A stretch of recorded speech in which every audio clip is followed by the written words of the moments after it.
जय हिंद दोस्तों, स्वागत है आप सभी का आपके अपने important topic wise current affairs की क्लास में। और दोस्तों आज के टॉपिक वाइज करंट अफेयर्स में हम यूनेस्को साइट यानी विश्व धरोहर स्थल को पढ़ने जा रहे हैं।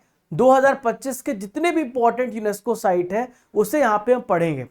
देखिए, इस टॉपिक से डेफिनेटली 1 से 2 नंबर के क्वेश्चन तो आने तय हैं। और ये स्टैटिक का भी बहुत इंपॉर्टेंट टॉपिक है, स्टैटिक जीके से रिलेटेड बहुत इंपॉर्टेंट टॉपिक है। हमारी स्ट्रैटेजी क्या होगी कि पहले हम यहाँ पे थ्योरी प्लस एमसीक्यू यानी हर एक टॉपिक को पढ़ेंगे और हर एक टॉपिक के साथ एक क्वेश्चन भी रहेगा। तो आप ध्यान से इसे लगाना। और क्लास आपकी हिंदी इंग्लिश दोनों मीडियम के स्टूडेंट्स के लिए है, पूरी तरीके से अपडेटेड यहाँ पर हम पढ़ेंगे और सारी थीम्स पढ़ेंगे कि थीम क्या रही है, कब यूनेस्को डे मनाया जाता है, सब कुछ यहाँ पे आप जानेंगे। तो प्यारे दोस्तों, इस क्लास की जो पीडीएफ है वो आपको स्टडीगर एप्लीकेशन पे मिलेगी। आप एप्लीकेशन डाउनलोड करना, कोर्सेस एंड पीडीएफ में चले जाना, अर्जुन जीएस फाउंडेशन बैच में जाना, वहां पर आपको जीएस का बैच मिलेगा। इसके अलावा यहीं पे आपको एक 1 ईयर का कंपाइलेशन करंट अफेयर्स का एक यहाँ पे फोल्डर मिलेगा। तो वहां से आप पूरे टॉपिक को डाउनलोड कर सकते हैं, पूरे 1 साल का। और ई बुक्स में टॉपिक वाइज करंट अफेयर्स पे जाना, वहां से भी पीडीएफ को आप डाउनलोड कर सकते हैं। टेस्ट सीरीज और ये सब टेस्ट पास एक बार चेक करना। आइए स्टार्ट करते हैं। यूनेस्को से रिलेटेड सारे इंपॉर्टेंट फैक्ट्स और सब कुछ यहाँ पे डिटेल से समझते हैं। देखिए, क्वेश्चन पूछा जाता है कि हर साल हम यूनेस्को डे मनाते कब है। तो हर साल हम यूनेस्को डे मनाते 18 अप्रैल को। कब मनाते हैं? 18 अप्रैल को यूनेस्को डे मनाते हैं। और कल था 18 अप्रैल और कल 18 अप्रैल को यूनेस्को डे मनाया गया, वर्ल्ड हेरिटेज डे मनाया गया। अब आपसे थीम भी पूछी जा सकती है। इसकी थीम है आपदाओं और संघर्षों से खतरे में पड़ी विरासत, ICOMOS की 60 वर्षों की कार्रवाई से तैयारी और सीख। यानी आपको यहाँ पे थीम बता रही है बहुत सारे डिजास्टर आते हैं, बहुत सारे स्ट्रगल्स आते हैं जिसकी वजह से यूनेस्को साइट को डैमेज किया जा रहा है, यूनेस्को साइट खत्म हो रहे हैं। हमें यहाँ पे कंजर्व करने की जरूरत है। इसका उद्देश्य क्या है? धरोहर स्थलों की रक्षा करना और संरक्षण के लिए एक वैश्विक जागरूकता फैलाना। हम बात करें तो भारत में टोटल 43 यूनेस्को साइट है, जिसमें से 35 कल्चरल है, 7 नेचुरल है और एक जो है कल्चरल प्लस नेचुरल है, एक मिश्रित स्थल है जो कि कंचनजंगा है। ठीक है, जो कल्चरली भी इंपॉर्टेंट है और आपका यहाँ पर नेचुरल भी उपस्थित है, वो है कंचनजंगा। तो आप यहाँ पे इन सभी पॉइंट्स को ध्यान में रखिएगा। आइए यहाँ पे स्टार्ट करते हैं। तो सबसे पहले आप यहाँ पर देखो कि रिसेंटली में 2024 में मोइदम को 43 नंबर की यूनेस्को साइट में शामिल किया गया। और अहोम राजवंश का यहाँ पे टीला दफन प्रणाली है, राजा रानियों का कब्रिस्तान है, आप मेरे पीछे देख सकते हैं। और यहां पर इनको यहाँ पे रिसेंटली में ऐड किया गया, इसलिए एग्जाम में आएगा। हम बात करें कि दुनिया में सबसे ज्यादा रामसर साइट कह रहा हूं, यूनेस्को साइट कहां पर है, तो सबसे ज्यादा यूनेस्को साइट आपको इटली में देखने को मिलेंगे, जहां पे 60 यूनेस्को साइट है। इसके बाद 59 यूनेस्को साइट आपको चाइना में देखने को मिलते हैं। भारत का 6th प्लेस आता है यूनेस्को साइट के मामले में 43 यूनेस्को साइट के साथ। लास्ट ईयर एक इंपॉर्टेंट मीटिंग हुई थी भारत में ही, जहां पे वर्ल्ड हेरिटेज कमेटी सेशन हुआ था यूनेस्को का। 21 से लेकर 31 जुलाई के बीच में 46 नंबर का विश्व विरासत समिति सत्र का आयोजन किया गया था। तो ये पहली बार है जब इसका आयोजन भारत में हो रहा है, लास्ट टाइम हुआ है। अब यूनेस्को से रिलेटेड इंपॉर्टेंट जीके भी मैं आपको बता देता हूं कि यूनेस्को की स्थापना 16 नवंबर 1945 को हुई थी। फ्रांस की कैपिटल पेरिस में इसका यूनेस्को का हेडक्वार्टर है। लास्ट टाइम 2024 में पेरिस ओलंपिक जो पेरिस ओलंपिक था वो कहां पे हुआ था? फ्रांस की कैपिटल पेरिस में हुआ था। इसके डायरेक्टर जनरल आंद्रे अजोले हैं। 193 इसके मेंबर्स हैं और 11 एसोसिएट मेंबर्स हैं। अब आइए स्टार्ट करते हैं, सारी यूनेस्को साइट को यहां पे समझते हैं। सबसे पहली यूनेस्को साइट है वो है असम का चराइदेव मोइदम। तो असम के चराइदेव मोइदम में अहोम राजवंश के टीले यहां पे पाए जाते, कब्रिस्तान पाया जाता है। 26 जुलाई लास्ट ईयर ही यूनेस्को को वर्ल्ड हेरिटेज लिस्ट में इसको शामिल किया गया। तो आपको ध्यान में रखना है जो एग्जाम में आएगा। तो कल्चरल कैटेगरी में इसको शामिल किया गया, सांस्कृतिक विरासत के रूप में से शामिल किया गया है। 43 नंबर का हेरिटेज साइट और इसमें अहोम राजा रानियों और रईसों का कब्र है मोइदम में। क्लियर है? अब क्वेश्चन पूछता हूं आपसे, तो क्वेश्चन का आंसर भी देना। इसी प्रकार से हम पढ़ेंगे, एक टॉपिक पढ़ेंगे और फिर रिसेंट में जो क्वेश्चन आप उस टॉपिक से रिलेटेड उससे पढ़ेंगे। तो किस राज्य में मोइदम को भारत के 43 नंबर के विश्व विरासत स्थल के रूप में घोषित किया गया है? तो असम आपको ध्यान में रखना है, असम इसका राइट आंसर हो जाता है। अगला है यूनेस्को साइट कर्नाटक का होयसाला मंदिर। तो मेरे पीछे आप होयसाला टेम्पल देख रहे हैं, ये भारत का 42 नंबर का यूनेस्को साइट घोषित किया गया है। तो होयसाला की पवित्र टुकड़ियां जो है यूनेस्को की विश्व विरासत सूची में इसे अंकित किया गया है। होयसाला की बहुत सारी यहाँ पे सैक्रेड डिटैचमेंट्स हैं और इसका निर्माण हुआ था 12th और 13th सेंचुरी के समय में होयसाल राजाओं के द्वारा। और ये जो मंदिर है भगवान शिव भगवान विष्णु को पूरी तरीके से डेडिकेटेड है। अगला क्वेश्चन आप सभी की स्क्रीन पर ही रहा, होयसाला मंदिर किस राज्य में जिसे यूनेस्को विश्व विरासत स्थल घोषित किया गया है? तो यूनेस्को यहाँ पे होयसाला जो है कर्नाटक राज्य में, कहां पर है? कर्नाटक राज्य में, जिसको यूनेस्को साइट पे शामिल किया गया। तीसरा है शांति निकेतन। तो शांति निकेतन जो है 41 नंबर का यूनेस्को साइट जो घोषित किया गया, ये वेस्ट बंगाल के वीरभूम जिले में है। आप यहाँ पे शांति निकेतन को देख सकते हैं। 1863 की बात है, रविन्द्रनाथ टैगोर जी के जो पिता है वो देवेंद्रनाथ टैगोर थे, उन्होंने आश्रम के रूप में इसकी स्थापना करी थी। बाद में 1901 में रविन्द्रनाथ टैगोर ने इसे गुरुकुल सिस्टम में चेंज किया और बच्चों को रेजिडेंशियल शिक्षा देने के लिए इसे रेजिडेंशियल स्कूल और आर्ट सेंटर में बदल दिया था। ठीक है, अगला क्वेश्चन है शांति निकेतन किस राज्य में है जिसे यूनेस्को साइट घोषित किया गया? तो शांति निकेतन कहां पे है? पश्चिम बंगाल के वीरभूम जिले में है। चलिए नेक्स्ट बात करेंगे चौथी यूनेस्को साइट की, काकती रुद्रेश्वर रमप्पा मंदिर जो कि तेलंगाना में है। तो आप मेरे पीछे देख सकते हैं 12th सेंचुरी में इसको बनाया गया था काकती राजा रुद्रदेव के द्वारा, और ये जो मंदिर है तेलंगाना के वारंगल में है। काकती रुद्रेश्वर रमप्पा मंदिर कहां पे? तेलंगाना के वारंगल में है। यहां की एक छत के नीचे भगवान शिव और भगवान विष्णु के साथ सूर्य देव की मूर्ति भी स्थापित की गई है। क्वेश्चन नंबर 4 ये रहा, काकती रुद्रेश्वर मंदिर रमप्पा मंदिर को यूनेस्को साइट में कब शामिल किया गया है? तो 2021 में शामिल किया गया, 2021 में से इंक्लूड किया गया। नेक्स्ट है यूनेस्को साइट धौलावीरा में, जो कि धौलावीरा में आपसे पूछा जा रहा है कि अगला यूनेस्को साइट आप यहां पर देखें तो धौलावीरा में 2021 में विश्व विरासत स्थल इसको घोषित किया गया। धौलावीरा कच्छ के रण गुजरात में हड़प्पा शहर के लिए भारत का जो नाम है यूनेस्को साइट में से शामिल किया गया है। धौलावीरा आपको ध्यान में रखना है, ठीक है। तो धौलावीरा यूनेस्को विरासत सूची में शामिल हुआ, किस नंबर का यूनेस्को साइट था? तो 40 नंबर का था। कौन सा नंबर का था? 40 नंबर का। 41 नंबर का कौन सा था? शांति निकेतन। 42 नंबर का होयसाला टेम्पल। 43 नंबर का मोहिदम है और 40 नंबर का धौलावीरा है, ठीक है। अगला है आगरा का किला। तो आगरा का किला सबसे पहला यूनेस्को साइट में शामिल हुआ है, आगरा फोर्ट 1983 में, जो कि कब बनाया गया था? 16th सेंचुरी में। किसने बनाया था? एज अ मुगल स्मारक के रूप में से बनाया गया, बलुआ पत्थर से पूरी तरीके से बना है।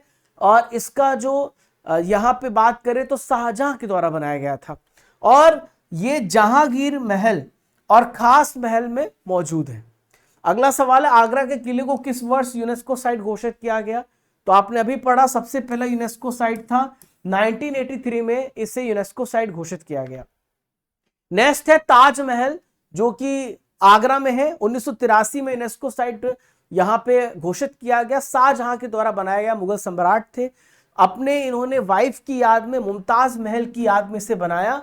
मेरे पीछे ताजमहल आप देख सकते हैं, सफेद संगमरमर, बहुत ही सुंदर सा दृश्य आप देखते हैं। मैं गया हूं, आप जाएंगे तो बहुत ही सुंदर नजारा लगता है ताजमहल का। तो यहाँ पे एक मकबरा है, जो ताजमहल है ये यमुना नदी के किनारे पे स्थित है। तो 7th क्वेश्चन ये रहा, ताजमहल को किस वर्ष यूनेस्को साइट में शामिल किया गया है? तो 1983 में आगरा का किला और ताजमहल को 1983 में शामिल किया गया है। अगला अजंता की गुफाएं। तो अजंता की गुफाएं जो है महाराष्ट्र में औरंगाबाद के पास वघोरा नदी में आपको देखने को मिलेंगी, ठीक है। महाराष्ट्र में औरंगाबाद में है। अब आपसे पूछा सकता है कि इसमें कितनी गुफाएं हैं? तो इसमें 29 केव्स हैं और सभी बौद्ध गुफाएं हैं, ठीक है।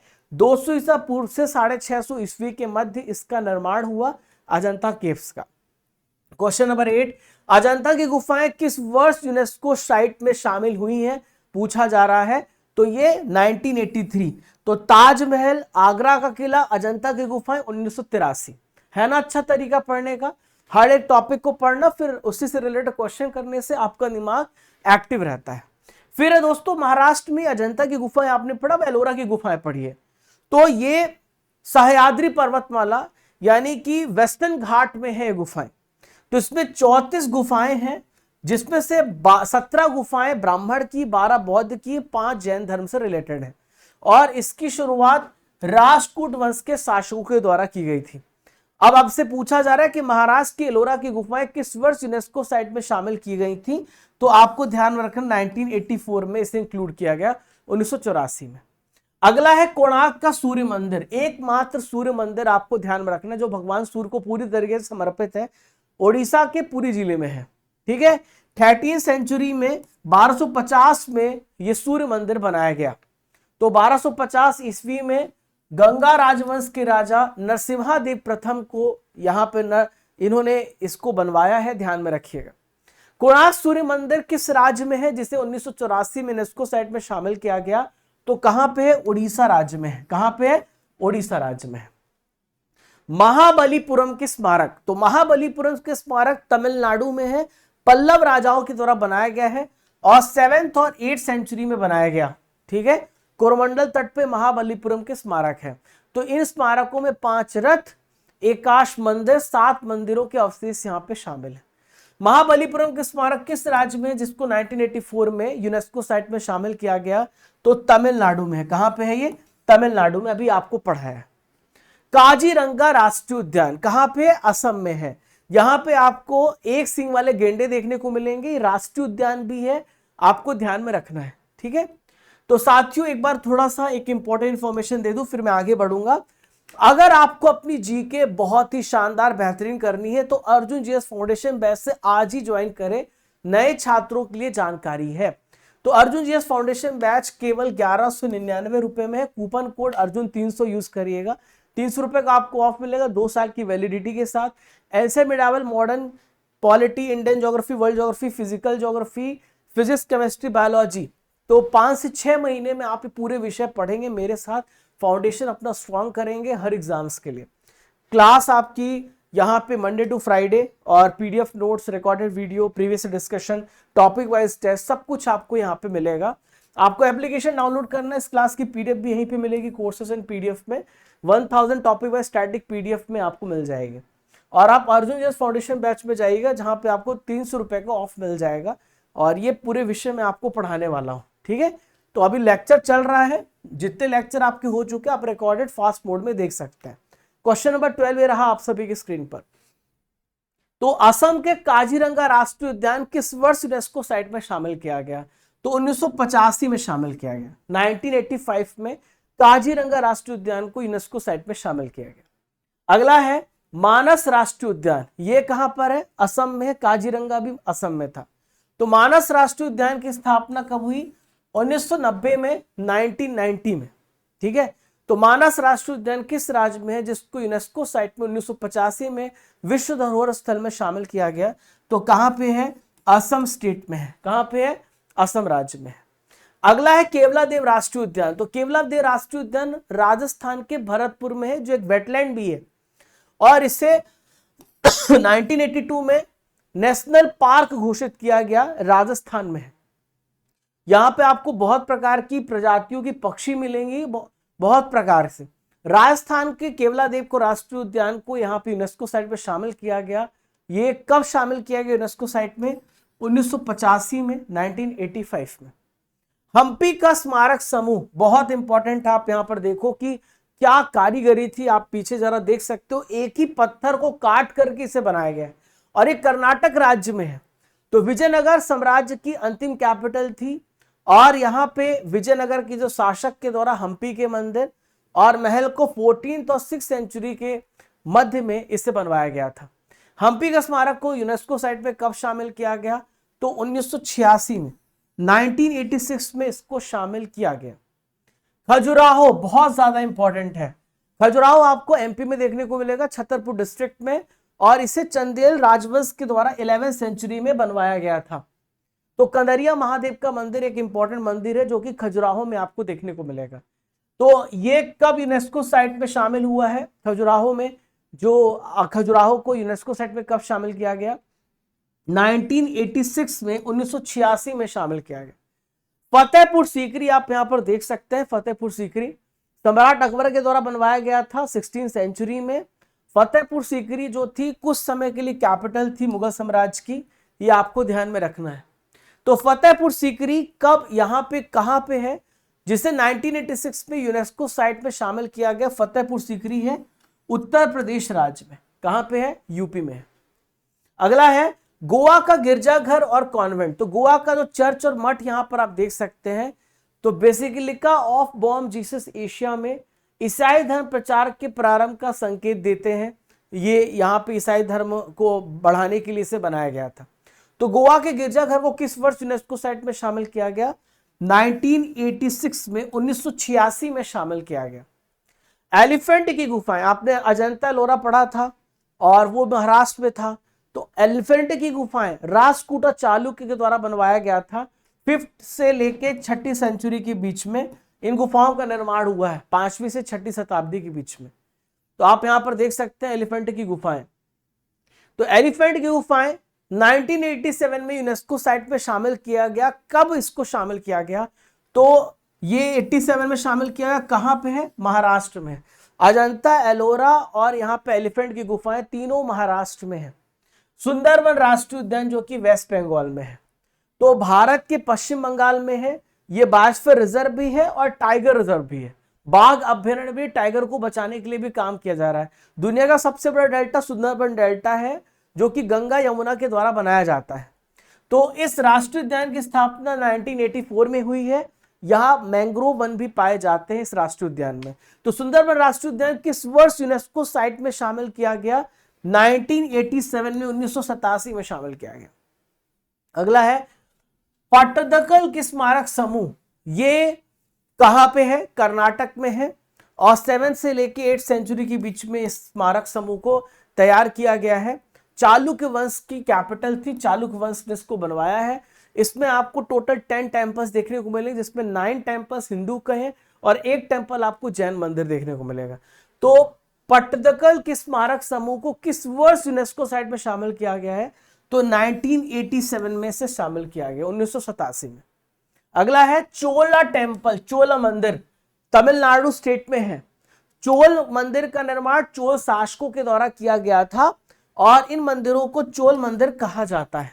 ठीक है, चोल मंदिर कहां पे है जिसे 1987 में यूनेस्को साइट में शामिल किया गया? तो चोल मंदिर तमिलनाडु स्टेट में है। कहां पे? तमिलनाडु स्टेट में। नेक्स्ट है नंदा देवी राष्ट्रीय उद्यान। बहुत ही सुंदर राष्ट्रीय उद्यान है जो कि उत्तराखंड राज्य में है। भारत का एक इंपॉर्टेंट नेशनल पार्क है। 1982 में से राष्ट्रीय उद्यान घोषित किया गया, नेशनल पार्क घोषित किया गया। तो नंदा देवी फूलों की घाटी राष्ट्रीय उद्यान 1988 में यूनेस्को साइट में शामिल की गई। कहां पे है? उत्तराखंड में है। कहां पे है? उत्तराखंड में है। सांची का बौद्ध स्तूप बहुत ही सुंदर, ये भी है, रायसेन डिस्ट्रिक्ट में है और सांची नगर में है, रायसेन में है। और इसका निर्माण सम्राट अशोक ने करवाया था।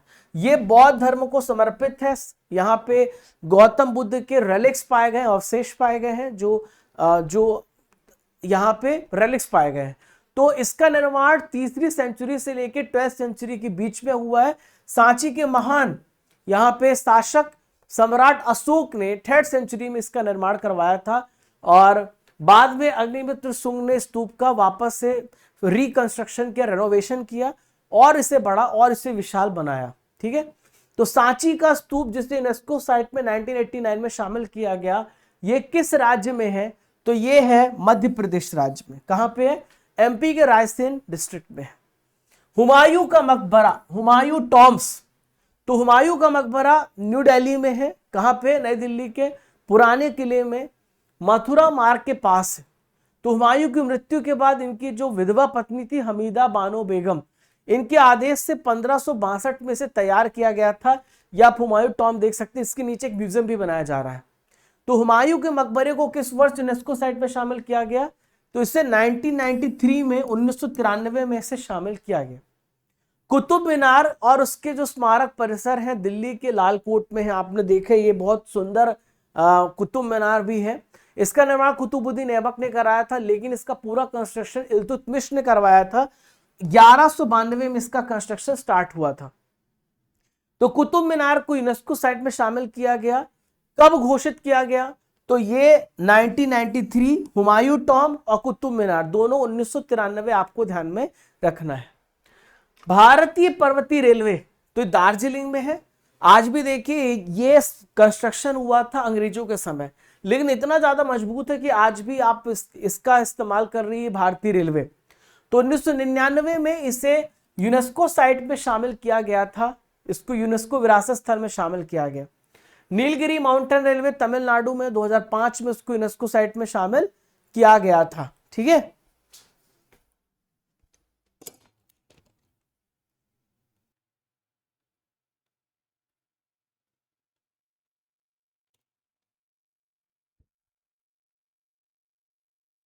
तो आप यहां पे देखिए कि नीलगिरी जो माउंटेन रेलवे है तमिलनाडु में 2005 में इसको यूनेस्को साइट में शामिल किया गया। इसके अलावा ऐसी ही कालका शिमला रेलवे जो कि कालका में है, 2008 में इसको यूनेस्को साइट में इंक्लूड किया गया, शामिल किया गया है। तो अब आपसे पूछा जा रहा है कि भारतीय पर्वतीय रेलवे जो कि दार्जिलिंग में है उसको यूनेस्को साइट में कब शामिल किया गया? तो 1999 1999 में आपको ध्यान में रखना है। बोध गया का महाबोधि मंदिर, आप यहां पर देखें, बोध गया का महाबोधि मंदिर जो है यूनेस्को साइट में से इंक्लूड किया गया और ये बिहार राज्य के बोध गया में है। कहां पर है? बिहार राज्य के बोध गया में है बोध गया का महाबोधि मंदिर। और बौद्ध धर्म के जो संस्थापक है महात्मा बुद्ध को ये पूरी तरीके से समर्पित है। बोध गया का महाबोधि मंदिर किस स्टेट में है जिसे 2002 में विश्व विरासत स्थल में शामिल किया गया? तो ये है बिहार में। कहां पर है? बिहार स्टेट में है। भीमबेटका की गुफा, यहां पे मैं गया, बहुत ही शानदार तरीके से इसे कंजर्व किया गया। आप यहां पर देख सकते हैं किस प्रकार से उस समय हंटिंग की जाती थी, किस प्रकार से वहां पे भोजन बनाया जाता था।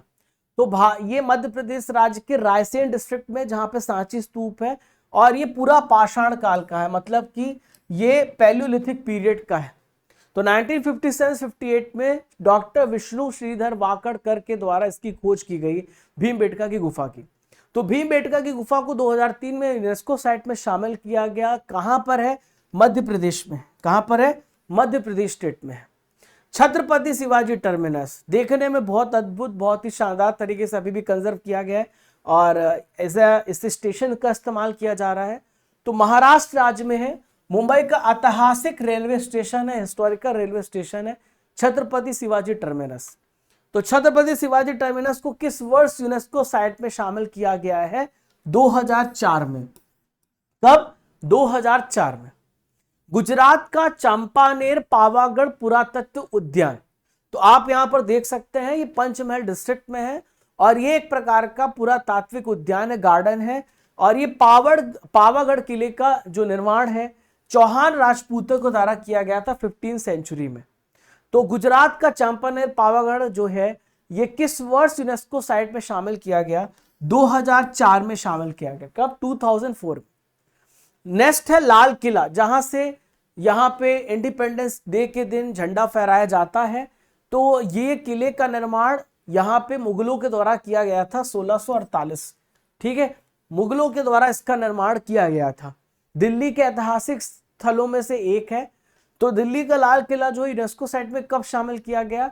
तो 2007 में शामिल किया गया, 2007 में। ठीक है, जंतर मंतर आप यहां पर देख सकते हैं, जंतर मंतर का कंस्ट्रक्शन इसलिए किया गया था, इससे टाइम का निर्धारण होता था राजा सवाई सिंह के द्वारा। और जयपुर में आपको जंतर मंतर उज्जैन में भी देखने को मिलेगा। तो एक प्रकार का एस्ट्रोनॉमिकल वेधशाला है। इसका निर्माण 1724 ईस्वी में करवाया गया था जंतर मंतर का। तो जंतर मंतर को यूनेस्को साइट में शामिल किया गया। किस वर्ष शामिल किया गया? 2010 में शामिल किया गया। कब शामिल किया गया? 2010 में। नेक्स्ट यहां पे हम बात करें, अरब सागर के तट पर स्थित जैव विविधता से भरपूर पश्चिमी घाट कहा जाता है। इसमें आपको अनेक पहाड़ देखने को मिलेंगे। तो पश्चिमी घाट को कब यहाँ पे यूनेस्को साइट में शामिल किया गया? तो पश्चिमी घाट को किस वर्ष शामिल किया गया? तो ये 2012 में पश्चिमी घाट को, वेस्टर्न घाट को शामिल किया गया। नेक्स्ट है राजस्थान का पहाड़ी दुर्ग, हिल फोर्ट्स ऑफ राजस्थान। राजस्थान बहुत ही इनक्रेडिबल है। तो राजस्थान में आपको बहुत सारे फोर्ट्स, बहुत सारे दुर्ग, बहुत सारे किले देखने को मिलेंगे। इसमें 6 पहाड़ी दुर्ग को 2013 में यूनेस्को लिस्ट में शामिल किया गया है। ठीक है, तो राजस्थान के पहाड़ी दुर्ग को किस वर्ष यूनेस्को साइट पे शामिल किया गया? तो 2013 में इसे शामिल किया गया है। ग्रेट हिमालयन राष्ट्रीय उद्यान, तो आप यहां पर देख सकते हैं हिमालय के कुल्लू डिस्ट्रिक्ट में है, भारत का एक इंपॉर्टेंट नेशनल पार्क है, विश्व विरासत स्थल है। 1999 में राष्ट्रीय उद्यान इसे घोषित किया गया, नेशनल पार्क घोषित किया गया ग्रेट हिमालयन राष्ट्रीय उद्यान को। तो ग्रेट हिमालयन राष्ट्रीय उद्यान 2014 में यूनेस्को साइट घोषित किया गया। तो आप बताएं कि ये कहां पर है ग्रेट हिमालयन? तो ये हिमाचल प्रदेश में है। कहां पर है? हिमाचल प्रदेश में है। ठीक है, चलिए अगला है रानी की वाव। आप यहां पर देख सकते हैं रानी की वाव, ये रानी की वाव आप देख सकते हैं। तो गुजरात राज्य के पाटण में है एक प्रसिद्ध बावड़ी, सीढ़ीदार यहाँ पे कुआं आप यहाँ पर देख सकते हैं। तो इस बावड़ी का निर्माण 1063 में हुआ था। सोलंकी शासक थे भीमदेव प्रथम। इन्होंने अपनी पत्नी उदयमती ने यहाँ, इनकी जो पत्नी थी उदयमती, उन्होंने राजा भीमदेव प्रथम की याद में करवाया था। ठीक है, तो रानी की वाव कहां पे है जिसे 2014 में यूनेस्को साइट शामिल किया गया? तो रानी की वाव गुजरात में है। कहां पर है? गुजरात में। नालंदा विश्वविद्यालय, नालंदा यूनिवर्सिटी आपसे पूछा जा रहा है, ये भारत के किस राज्य में है? देखिए अभी यहाँ पे वापस से कोर्सेस स्टार्ट हो गए हैं। तो नालंदा विश्वविद्यालय जो है बिहार राज्य के राजगीर में है। ठीक है, तो भारत में ये एक ऐसा केंद्र था जहां पे हायर एजुकेशन दी जाती थी। तो इसका निर्माण कुमार गुप्त प्रथम ने कराया था और ये बुद्धिस्ट यूनिवर्सिटी है। तो नालंदा विश्वविद्यालय किस राज्य में से 2016 में यूनेस्को साइट में शामिल किया गया? तो बिहार में है। ठीक है, एक बोधगया में था, एक बिहार में और है नालंदा विश्वविद्यालय। नेक्स्ट है कंचनजंगा राष्ट्रीय उद्यान। तो कंचनजंगा राष्ट्रीय उद्यान सिक्किम राज्य में है और ये इंपॉर्टेंट नेशनल पार्क भी है और भारत की दूसरी सबसे ऊंची चोटी कंचनजंगा वन्य जीव अभयारण्य भी है। और ये राष्ट्रीय उद्यान की स्थापना 1977 में करी गई थी। तो कंचनजंगा को 2016 में यूनेस्को साइट घोषित किया गया। कहां पर है? तो कंचनजंगा कहां पर है? सिक्किम में है। कहां पर है? सिक्किम में है। नेक्स्ट है ली कार्बूजिए के वास्तुशिल्प। यहां पर आप देख सकते हैं आर्किटेक्चरल वर्क है, यहां पे आप देख सकते हैं। तो चंडीगढ़ में कार्बूजिए के वास्तुशिल्प कार्य को यहां पे आधुनिक आंदोलन के लिए 2016 में यूनेस्को साइट घोषित किया गया। 2016 में यूनेस्को साइट यहां पे घोषित किया गया। तो ये ली कार्बूजियो को यहां पे यूनेस्को साइट में 2016 में घोषित किया गया। ये कहां पर है? तो चंडीगढ़ में। कहां पर है? चंडीगढ़ में। नेक्स्ट है अहमदाबाद। यहां पर आप देख सकते हैं अहमदाबाद एक हिस्टोरिकल सिटी है और इसको यूनेस्को साइट में शामिल किया गया। गुजरात में आप अहमदाबाद देखते हैं। तो अहमदाबाद को किस वर्ष यूनेस्को साइट में शामिल किया गया? 2017 में अहमदाबाद को यूनेस्को साइट में शामिल किया गया है। मुंबई के विक्टोरियन और आर्ट डेको असेंबल, यहां पर आप देखें तो भारत के महाराष्ट्र राज्य के मुंबई शहर में फोर्ट इलाके में है। आप यहां पर देख सकते हैं विक्टोरियन आर्ट डेको असेंबल। 19वीं सेंचुरी में विक्टोरियन नियो गोथिक शैली में इसे तैयार किया गया था। ठीक है, तो आप यहां पर देख सकते हैं भारत के महाराष्ट्र राज्य में मुंबई शहर में आपको देखने को मिलेगा। तो ये विक्टोरियन आर्ट डेको असेंबल ये गोथिक शैली में बनाया गया है। ठीक है, तो मुंबई का विक्टोरियन आर्ट डेको असेंबल किस वर्ष यूनेस्को साइट पे शामिल किया गया? 2018 में, 2018 में। लास्ट है गुलाबी शहर जयपुर। ये किस वर्ष यूनेस्को साइट पे शामिल किया गया? जो पिंक सिटी है जयपुर, ये कब? 2019 में ये शामिल किया गया है। आप यहाँ पर देखिए ये पिंक सिटी आप यहाँ पर देख सकते हैं, गुलाबी शहर। मैंने फोटो भी अपलोड किया था। तो कैसा लगा आप लोगों को? अब मुझे आप ये बताइए यूनेस्को का हेडक्वार्टर कहाँ पर है? कमेंट बॉक्स पे। यूनेस्को की स्थापना कब हुई? यूनेस्को के डायरेक्टर जनरल कौन है? आप मुझे कमेंट बॉक्स पे सभी प्रश्नों का उत्तर दीजिए। तो आप सभी एप्लीकेशन को डाउनलोड करिएगा स्टडी कर, जो 50,000 प्लस डाउनलोड्स आपको यहाँ पर देखने को मिलते हैं। इस क्लास की पीडीएफ आपको टॉपिक वाइज ई बुक्स में मिल जाएगी, कोर्सेस एंड पीडीएफ में भी इसकी पीडीएफ मिलेगी। 1000 टॉपिक वाइज स्टैटिक पीडीएफ में करंट में भी मिलेगा। टेस्ट सीरीज को ज्वाइन करिएगा, डेली करंट अफेयर्स की पीडीएफ मिलेगी, इंपॉर्टेंट कोर्सेस मिलेंगे, Raja Gupta current affair Telegram channel को ज्वाइन करिएगा। स्टैटिक जी की बुक आप ऑर्डर कर सकते हैं हमारी वेबसाइट से।